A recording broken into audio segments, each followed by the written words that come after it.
Hello दोस्तों, नमस्कार। स्वागत करते हैं आप सभी का एक्सपर्ट क्लासेस साधना त्यागी प्लेटफॉर्म में। साथियों, आज हम यहां पर आपके लिए लेकर आए हैं पर्यावरण के ऐसे 20 प्रश्न जो आपके सीटेट एग्जाम में बार बार ट्रेंड होता है। यानी कि ईबीएस के ऐसे प्रश्न, टॉप लेवल के प्रश्न, एक से एक ज़बरदस्त प्रश्न है यहाँ पर जो आपके सीटेट एग्जाम में ट्रेंड होते हैं। तो क्लास में बने रहिए, क्लास को लास्ट तक ज़रूर देखिएगा और लास्ट में अपना स्कोर ज़रूर बताइए कमेंट में। तो चलिए, आज का अपना पहला प्रश्न है कि विश्व पर्यावरण दिवस हर वर्ष कब मनाया जाता है। ये प्रश्न लग रहा होगा कि बहुत ईजी है। जी हाँ, बिल्कुल ईजी ही है। तो यहाँ पर देखिए, विश्व पर्यावरण दिवस हर वर्ष कब मनाया जाता है, तो आपके माइंड में एक और प्रश्न बनता है। हम रट लेते हैं, विश्व पर्यावरण दिवस 5 जून को मनाया जाता है। जी हाँ, बिल्कुल आप सही भी हैं। लेकिन एक और प्रश्न बनता है कि हम इसको क्यों मनाते हैं। विश्व पर्यावरण दिवस को हम क्यों मनाते हैं भाई। हर वर्ष तो मनाया जाता है। कब मनाया जाता है, तो 5 जून को मनाया जाता है। लेकिन ये क्यों मनाया जाता है ना। तो जो पर्यावरण होते हैं, जो हमारे आसपास जो पेड़ पौधे नहीं दिख रहे हैं, वही हमारे क्या है, पर्यावरण। यानी कि जो हमारे चारों तरफ घिरे हुए हैं, वही हमारे क्या है, पर्यावरण।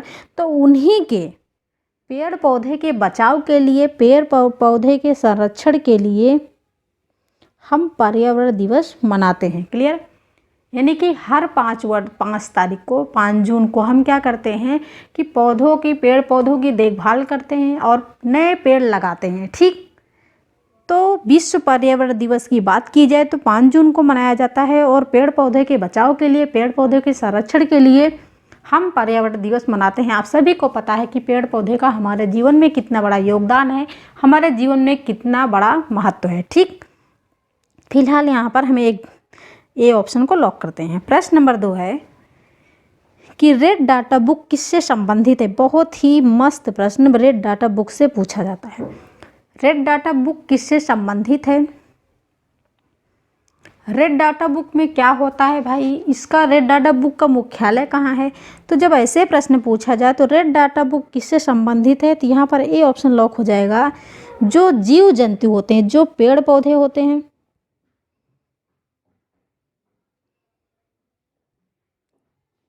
जीव जंतु कैसे, पेड़ पौधे जो विलुप्त के करीब होते हैं। ठीक है। ऐसे आपका डायरेक्ट आंसर नहीं लॉक हो जाएगा कि पेड़ पौधे। जी हाँ, बिल्कुल भी नहीं। यानी कि रेड डाटा बुक में उन पेड़ पौधे, उन जानवर को लिया जाता है जो विलुप्त के करीब होते हैं। ठीक है। विलुप्त के करीब जीव जंतु को रेड डाटा बुक में रखा जाता है। क्लियर। और रेड डाटा बुक का मुख्यालय कहाँ है, तो यह है स्विट्जरलैंड में। आप लोग नोट कर लीजिएगा। संकटापन्न जीवों को रखा जाता है कहाँ, रेड डाटा बुक में। यहाँ पर है विलुप्त के करीब जीव। आपका यहाँ पर आंसर बहुत ही सिंपल निकल के आ रहा है, लेकिन कभी कभी आपके एग्जाम में पूछा जाता है संकटापन्न जीवों के लिए रेड डाटा बुक है। ठीक। तो यहाँ पर हम ए विकल्प को लॉक कर दें। कभी भी आप वायु प्रदूषण को नहीं मारिएगा।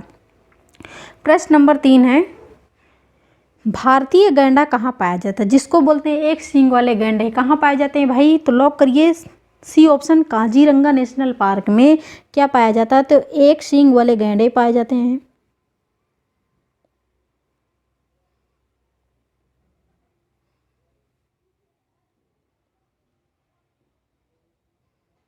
ठीक है। एक सींग वाले गैंडे कहाँ पाए जाते हैं, तो काजीरंगा नेशनल पार्क में पाया जाए। जब पूछा जाए भारतीय गैंडा कहाँ संरक्षित है, तो काजीरंगा नेशनल पार्क में। अच्छा, बांदीपुर नेशनल पार्क कहाँ है बताइए। बांदीपुर नेशनल पार्क कहाँ है, तो आपके कर्नाटक में है क्या। कार्बेट नेशनल पार्क कहाँ है, कार्बेट नेशनल पार्क आपके उत्तराखंड में। गिर नेशनल पार्क आपका गुजरात में। गिर का से आपका गुजरात निकल के आता है। ठीक है। प्रश्न नंबर 4 है यहाँ पर कि निम्न में कौन सा क्रम की बात की जा रही है। ठीक है।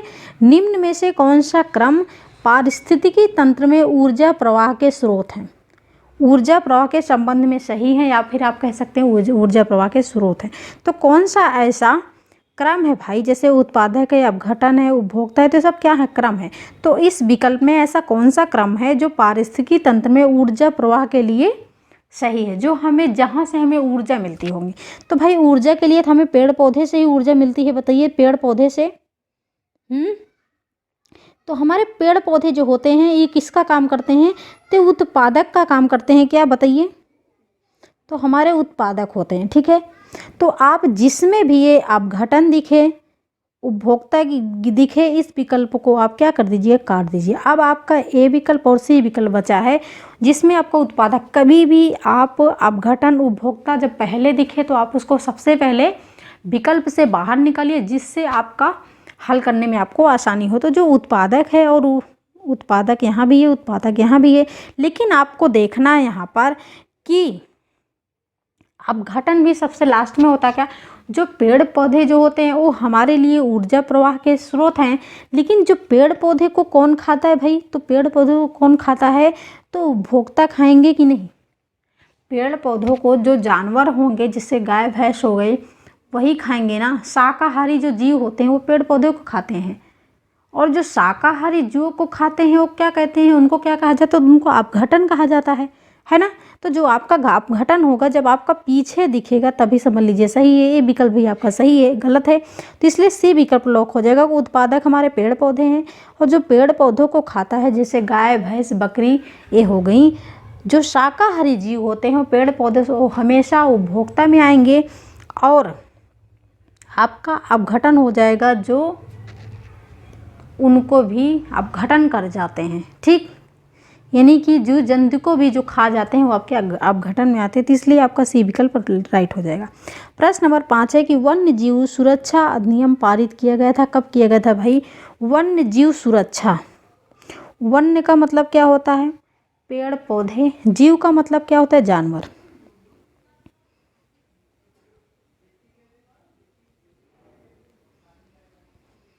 पेड़ पौधे और जानवर की सुरक्षा,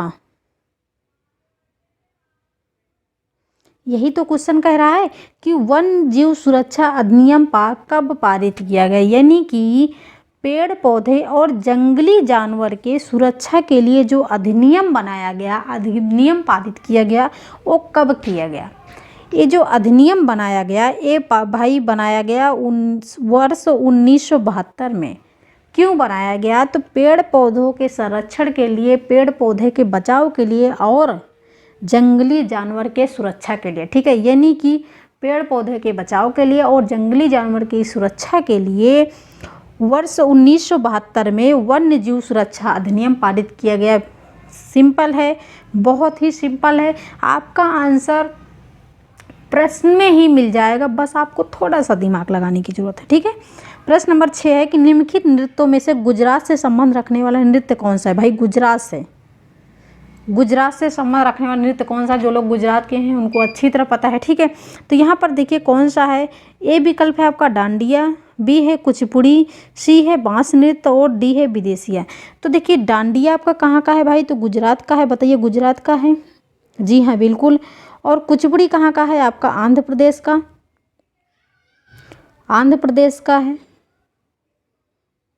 बांस नृत्य कहाँ होता है आपका, बांस नृत्य आपका होता है मिजोरम में। विदेशिया आप सभी को पता है बिहार से संबंधित है भाई, ठीक है। तो यहाँ पर आपका गुजरात, यानी कि ये विकल्प को आप लॉक कर दीजिए, गुजरात, डांडिया।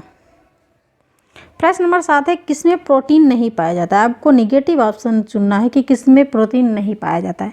दूध में पाया जाता है, जी हाँ बिल्कुल। दाल में प्रोटीन, जी हाँ बिल्कुल। मांस में आपका प्रोटीन, जी हाँ बिल्कुल। लेकिन ये चावल में आपका प्रोटीन नहीं पाया, ज़्यादा से ज़्यादा इसमें कार्बोहाइड्रेट की मात्रा बहुत ज़्यादा होती है चावल में। प्रश्न नंबर 8 है, तो दोस्तों वीडियो कैसी लग रही है, अगर अच्छी लग रही है तो फटाफट से वीडियो को लाइक और अपने दोस्तों के साथ शेयर कर दीजिए, जिससे और भी लोग इस वीडियो से कुछ लाभ प्राप्त कर सकें। तो प्रश्न नंबर 8 है कि निम्न में से कौन सा उपागम पर्यावरण अध्ययन के शिक्षण से संबंधित नहीं। ऐसा कौन सा उपागम है जो पर्यावरण अध्ययन के शिक्षण से संबंधित नहीं है। निगेटिव भाई, आंसर क्या निगेटिव चाहिए आपको कि ऐसा कौन सा शब्द आप कह सकते हैं कि जो पर्यावरण में प्रयुक्त नहीं होता है, ठीक है। उपागम हो सकता है आपके लिए कठिन लगे। एकीकृत प्रक्रिया, निरंकुश या फिर वैचारिक धारणात्मक, जिसको कहते हैं विचारों की धारणा, ठीक है। तो एकीकृत जिसको बोलते हैं इंटीग्रेट करके, चीज़ों को हम इंटीग्रेट करके पढ़ाते हैं, ठीक है। इंटीग्रेट का मतलब होता है कि एक साथ मिलाकर, पर्यावरण में हम एक साथ मिलाकर चीज़ों को पढ़ाते हैं। जैसे आप कह सकते हैं कि शिक्षा के मामले में ले लीजिए आप, कि सामान्य बच्चों को और विशिष्ट बच्चों को जब हम एकीकृत इंटीग्रेट करके जब पढ़ाते हैं तो वो आपके समावेशी शिक्षा में आते हैं। तो आपका ये भी सही है, ठीक है। प्रक्रिया, पर्यावरण में जो कुछ भी सीखते हो वो आपके अधिगम के अंतर्गत आता है, और अधिगम आपकी जीवन चलने वाली प्रक्रिया है, ठीक है। प्रक्रिया शब्द आपका प्रयोग होता है, ये भी सही है भाई। निरंकुश, ये निरंकुश शब्द सुने हो क्या, ठीक है। वैचारिक धारात्मक, बच्चों को सोचना, सोचने, विचारने, खोजने का अवसर देना, ये सब क्या आपका पॉजिटिव है, तो ये भी सही है। लेकिन आपका निरंकुश क्या है, यही आपका गलत है भाई, और हमें चाहिए गलत वाला, तो सी विकल्प को हम लॉक कर देंगे, ठीक। प्रश्न नंबर 9 है मैं पतला सा पर छोटा हूँ, ठीक है, भूरा भी हूँ और काला भी हूँ, गरम घी और तेल में खुशबू फैलाता हूँ, दही और जलजीरे में भून कर डाला जाता हूँ, सोचो सोचो मैं कौन हूँ, ठीक है। पहेली है भाई, कि उपयुक्त पहेली में उल्लिखित मसाले को पहचानिए। भाई मसाला भी आपको बताया जा रहा है कि क्या है, मसाला है, थोड़ा सा मिस्टेक हो गया यहाँ पर। मैं पतला सा पर छोटा, भूरा यानी कि भूरा भी हूँ और काला भी, कौन है भाई, हल्दी। हल्दी, हल्दी बताइए, हल्दी क्या भूरा होता है, काला होता है, काट दीजिए। जो दालचीनी होती है, दालचीनी काली तो होती है, ठीक है, भूरी नहीं होती है। लेकिन दालचीनी क्या दही और जलजीरे में डाल जाए, बिल्कुल भी नहीं। लौंग को देख लीजिए, लौंग क्या, लौंग आपका काला है, भूरा तो नहीं होता, लेकिन क्या दही और जलजीरे में डाला जाता है क्या, नहीं डाला जाता। और आपका लौंग इतना पतला भी नहीं होता है, काट दीजिए इस ऑप्शन को भी। तो आपका सी विकल्प राइट हो जाएगा। जीरा, जीरा क्या होता है, पतला होता है, छोटा भी होता है, ठीक है। भूरे कलर का भी जीरा होता है और एक काले कलर का भी जीरा होता है। अगर आप किसी भी सब्जी में तड़का मार देते हो तो क्या होता है, खुशबू फैलाता है जीरा की, नहीं, बिल्कुल सही। दही और जलजीरे में भून कर डाला जाता है, आप दही रायता खाते हो तो उसमें भून कर डाला जाता है, ठीक। तो ये आज किसकी बात की जा रही है, तो जीरे की बात की रही। जीरे में आपका क्या आता है भाई, तो मसाला भी आता है, ठीक है, जीरा आपका मसाला ही है। प्रश्न नंबर 10 है, निम्नलिखित में से पक्षियों का वह युगल जोड़ा चुनिए जिसकी दृष्टि इतनी श्रेष्ठ होती है, तेज होती है कि हमारी तुलना में वस्तुओं को 4 गुनी दूरी से स्पष्ट रूप से देख सकता है। यानी कि हम 2 किलोमीटर से देख रहे हैं तो 4 किलोमीटर से ही देख पाता है, ठीक। तो कौन सा हो जाएगा भाई, तो चील और गिद्ध हो जाएगा। प्रश्न नंबर 11 है कि निम्नलिखित में से मच्छरों द्वारा फैलने वाले 2 रोगों के युगल जोड़े को चुनिए जो कि मच्छरों द्वारा फैलते हो। तो भाई हमारा एक तो मिल गया, क्या, हमारा एक मिल गया मलेरिया। मच्छरों द्वारा सभी को पता होगा, छोटे छोटे बच्चों को भी पता होगा कि मच्छर के काटने से मलेरिया फैलता है। मच्छर के काटने से मलेरिया आप जो हमेशा ऐड में भी सुने होंगे वैसे भी। तो ये ऑप्शन को हम लॉक कर देंगे, मलेरिया और डेंगू जो होता है वो मच्छरों के काटने से होता है, ठीक जी।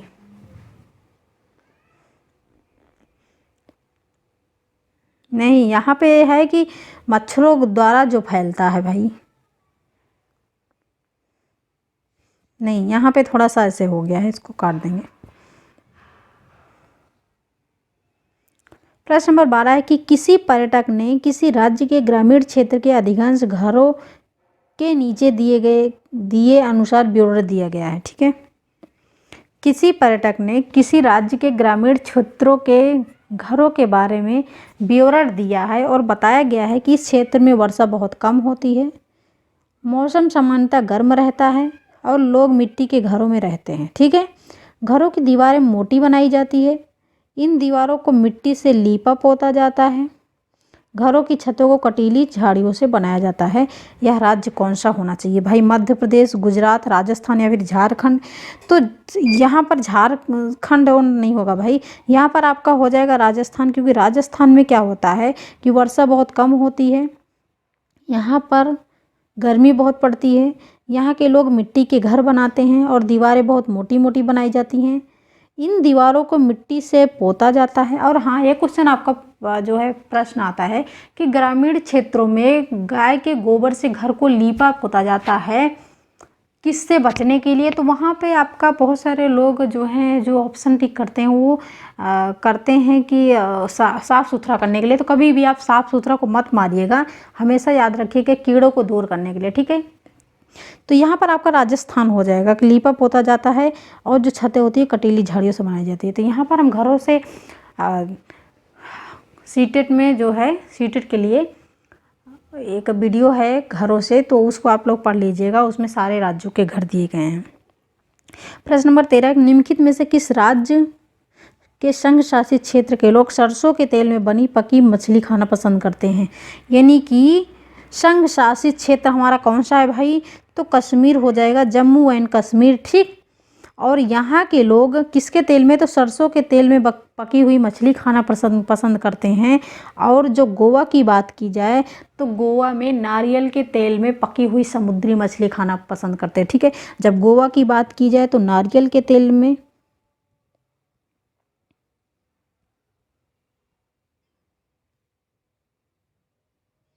यानी कि मछली दोनों में रहेगा, आपके जम्मू कश्मीर में भी दिया जाएगा और गोवा में भी, लेकिन गोवा में नारियल के तेल में पकी हुई समुद्री मछली खाना पसंद करते हैं और आपके जम्मू कश्मीर में सरसों के तेल में। तो दोनों में कभी भी आप कंफ्यूज नहीं होने को हमेशा याद रखिएगा, ठीक है। तो यहाँ पर ये ऑप्शन लॉक हो जाएगा, जम्मू कश्मीर। प्रश्न नंबर 14 है कि मसालों का पाठ पढ़ाने से पूर्व आस्था ने अपने कक्षा 4 के शिक्षार्थियों से 2 छोटे प्रश्न पूछे। इसके द्वारा आस्था जानना चाहती है, भाई क्या जानना चाहती है? विद्यार्थियों के पूर्व ज्ञान को जानना चाहती है, कक्षा में बुद्धिमान विद्यार्थियों को पहचानना चाहती है, अच्छे विश्वास और संप्रेषण कौशलों के विद्यार्थियों को पहचानना चाहती है, विषय मसालों के विषय में विद्यार्थियों के विचार प्राप्त करना चाहती है, ठीक है। तो आप लोग भी जब पाठ योजना बनाए होंगे, पाठ योजना तैयार किए होंगे बीएड डीएलएड बीटीसी में, तो आप जो है कोई भी टॉपिक पढ़ाने से पहले बच्चों से 1-2 प्रश्न पूछे होंगे प्रकरण निकलवाने के लिए, ठीक है। तो उसी तरह यहाँ पर आस्था जो है वो मसालों का पाठ पढ़ाने जा रही है और कक्षा 4 के बच्चों से 2 छोटे छोटे प्रश्न पूछ रही है। वो बच्चों से क्या जानना चाह रही है? तो विद्यार्थियों के पूर्व ज्ञान को जानना चाह रही है कि क्या बच्चे मसालों के बारे में जानते हैं क्या। तो बच्चों से ऐसे पूछेगी कि बच्चों क्या आप जीरा को कभी देखे हो क्या, खाए हो क्या, कैसे होता है? तो बच्चा बताएगा, यानी उसके पूर्व ज्ञान को जानना चाहती है, पूर्व ज्ञान से नवीन ज्ञान को जोड़ना चाहती है। तो यहाँ पर वो ए विकल्प आपका राइट हो जाएगा, विद्यार्थियों के पूर्व ज्ञान को जानना। यहाँ उसके 2 छोटे छोटे प्रश्न पूछने का मेन उद्देश्य है कि बच्चों के पूर्व ज्ञान को जानना चाहती है कि बच्चे क्या चीज़ें जानते हैं। आपका यहाँ पर डी ऑप्शन भी राइट होगा थोड़ा सा, विषय मसालों के विषय में विद्यार्थियों के विचार प्राप्त करना चाहती है, ये भी आपका ऑप्शन एकदम राइट ही है। अगर आपको ऐसे प्रश्नों में ए ऑप्शन मिल जाए या फिर डी ऑप्शन मिल जाए, अगर दोनों ऑप्शन मिलेगा वहाँ पर तो ए बी सी डी ऐसे करके रहेगा, नहीं तो अगर ये दोनों ऑप्शन आपको हमेशा नहीं मिलेगा एक साथ, ठीक है। तो कक्षा में बुद्धिमान विद्यार्थियों को पहचानना, ये भाई आपका विभेद करने की बात की गई, ठीक है। अच्छे विश्वास संप्रेषण कौशलों के विद्यार्थियों को पहचानना, तो यहाँ पर इससे कोई मतलब नहीं, क्योंकि वो 2 छोटे छोटे प्रश्न पूछकर विद्यार्थियों के पूर्व ज्ञान को जानना चाहती है। प्रश्न नंबर 15 है कि प्रभावी शिक्षण अधिगम केवल तभी संभव होगा जब इफेक्टिव लर्निंग तभी संभव होगा जब शिक्षक अपनी पाठ योजना को पूर्ण करने के लिए कार्य करे, शिक्षक विद्यालय आदेश का पालन करने के लिए कार्य करे। देखिए, इफेक्टिव लर्निंग तभी संभव होगी क्या? जब शिक्षक सिर्फ पाठ योजना बनवा ले, पाठ योजना के आधारित ही पाठ को पढ़ाए, क्या तभी संभव होगा? नहीं होगा। शिक्षक विद्यालय आदेश का पालन करने के लिए कार्य करे, यानी कि किसी का विद्यालय का पालन करने के लिए ही बच्चों को पढ़ाए, तो ये भी आपका कट जाएगा क्योंकि इसमें आदेश शब्द है। शिक्षक अपने सहयोगियों के निर्देशों पर क्रियाकलाप आधारित अधिगम के लिए पाठ योजना को समय, यानी कि अपने सहयोगियों के निर्देशों पर शिक्षक के कोई दोस्त, कोई फ्रेंड उनको बता दिए कि आप ऐसे ऐसे बच्चों को पढ़ाइए, उससे जो है बच्चे बेहतर सीखेंगे। तो क्या उससे वो इफ़ेक्टिव लर्निंग होगी? बिल्कुल नहीं होगी।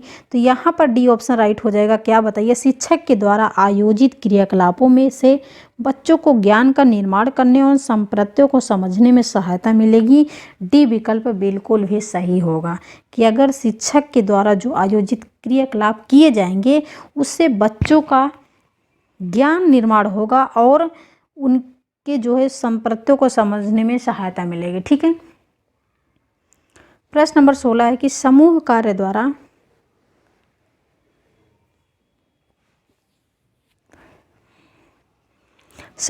द्वारा ईबीएस पढ़ने के अधिगम में व्यस्त बच्चों के सामाजिकरण व्यक्तिगत गुणों का आकलन करने के लिए सर्वाधिक उपयुक्त उपकरण होगा। यानी कि समूह कार्य 4 का ग्रुप बना दिए, 3 का ग्रुप बना दिए, 5 का ग्रुप बना दिए। समूह कार्य द्वारा अधिगम कराते समय बच्चों के सामाजिक व्यक्तिगत गुणों का आकलन, जब बच्चों के सामाजिक और व्यक्तिगत गुणों का आकलन की बात की जाए, जब छात्रों के गुणों की आकलन के बात की जाए, किसी भी स्थिति में किसी भी विचारों के माध्यम से जब छात्रों का आकलन करने की बात की जाए तो आप उसके लिए कौन सा बेहतर उपकरण होगा? तो हो जाएगा यहाँ पर श्रेणी मापनी, जिसको बोलते हैं रेटिंग स्केल। ठीक है। तो सी विकल्प हमेशा याद रखिएगा, जब छात्रों के गुणों का आकलन की बात करें तब आपका रेटिंग स्केल हो जाएगा। ठीक। प्रश्न नंबर 17 है कि ईबीएस प्रकृति की उत्तम व्याख्या की जा सकती है। ईबीएस प्रकृति की उत्तम व्याख्या की जा सकती है। यह कई विषयों को समकालित करता है। कौन? ईबीएस। यह बाल केंद्रित है, यह अनुभवजन्य है, या शिक्षण आधारित है? तो देखिए ये जो ईबीएस होता है, ईबीएस, ठीक है, यह कई विषयों को समकालित करता है। यानी कि ईबीएस में आपके कौन कौन से विषय होते हैं? आपके साइंस होता है, ठीक है, आपका साइंस होता है, और क्या होता है? ईबीएस में आपका साइंस होता है, एसएसटी होता है, और क्या होता है? तो पर्यावरण होता है ना, यानी कि इन्वायरमेंट।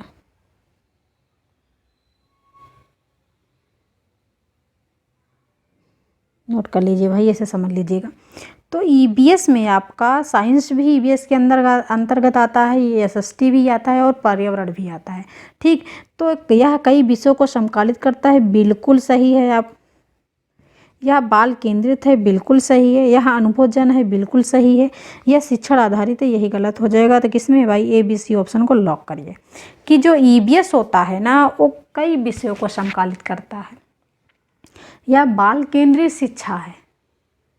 यहाँ पर आप देखे होंगे सिर्फ बालक की बात की जाती है, वो चाहे मनोविज्ञान ले लीजिए आपका, चाहे आपका पर्यावरण हो गया, यानी कि ईबीएस हो गया। इस जहाँ पर बच्चों को सर्वप्रथम बच्चों को भगवान माना जाता है। अगर आप एग्ज़ाम हॉल में हैं और बच्चों की त्रुटियों को आप निकाल दिए तो आपका 1 नंबर कट गया। ठीक है। अपने अंदर त्रुटियाँ खोजिए लेकिन बच्चों के अंदर कुछ नहीं। तो इसलिए बाल केंद्रित है, बालक को केंद्र मानकर शिक्षा दीजिए। प्रश्न नंबर 18 की कक्षा 5 की ईबीएस पाठ्यपुस्तक के कुछ पाठों में सर्वे और लिखो सम्मिलित किया गया है। इसका उद्देश्य क्या है? सर्वे और लिखो का मतलब क्या होता है? यानी कि कक्षा 5 की ईबीएस पाठ्यपुस्तक के कुछ पाठों में सर्वे और लिखो सम्मिलित किया गया है। इसका उद्देश्य क्या होता है कि सर्वे करो और उसको लिखो। ठीक है। यानी कि कक्षा 5 की ईबीएस में बच्चों को ये बताया गया है कि सर्वे करो और लिखो। तो इससे क्या हो गया? इसका क्या मुख्य उद्देश्य क्या होता है कि विद्यार्थियों को खोजने एवं सीखने के अवसर देना, विद्यार्थियों को अनुभव देना, विद्यार्थियों को प्रयोग कौशलों को बेहतर बनाना, विद्यार्थियों के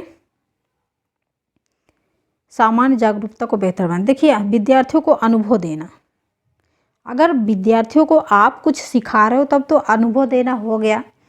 विद्यार्थियों को प्रयोग कौशलों को बेहतर बनाना, अगर आप कुछ बता रहे हो बच्चों को तब तो बेहतर बना।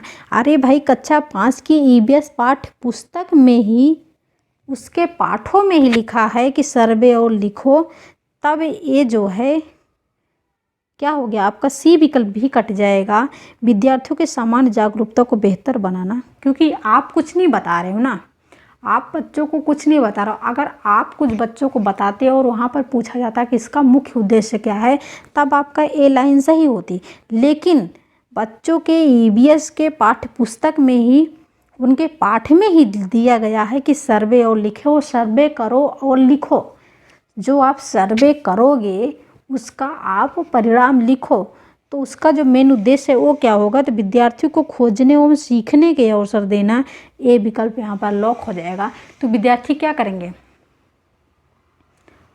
कहीं से भी, चाहे वो अपने दादा से, बाबा से, पापा से पूछेंगे वो कि पहले के ज़माने में क्या था, अब के ज़माने में क्या है, कितना अंतर है। जो चीज़ें वो नहीं देखे थे उन चीज़ों को अपने दादा परदादा से कहेंगे दिखाओ मुझे, उसका सर्वे करेंगे और उसको अपने कॉपी में लिखेंगे। तो उससे विद्यार्थियों को खोजने एवं सीखने के अवसर देना, ठीक है, मिलेगा। ठीक, क्लियर, कहीं पे कोई दिक्कत भाई?